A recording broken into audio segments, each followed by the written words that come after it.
విధంగానే ఇంకా దేవుణ్ణి నువ్వు స్తుతిస్తున్నావు, ఆ దేవుణ్ణి ప్రకటిస్తున్నావు, ఏమి ఆనందం ఉన్నదని నువ్వు దేవుణ్ణి స్తుతిస్తున్నావు, దేవుణ్ణి ఆరాధిస్తున్నావు అనే ప్రశ్నలు మనకు రావచ్చు మన కుటుంబ పరిస్థితులు కొన్నిసార్లు.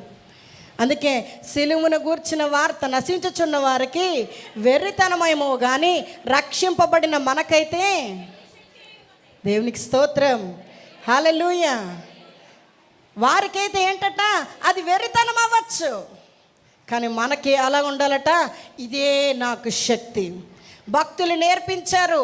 హబక్కు గ్రంథంలో మాట్లాడతాడు కదా, అంజూరపు చెట్లు పూయకపోయినను, ద్రాక్ష చెట్లు ఫలింపకపోయినను, చేనులోని పైరు చేతికి రాకపోయినను, మా దేవుడైన యెహోవాను మేము సేవించుట మానము, మా రక్షణకర్త అయిన యెహోవాను మేము స్తుతించుట సేవించుట మానము అని భక్తులు చెప్తున్నారు కదా. అలాంటి ధైర్యముతోనే ప్రతి విషయంలో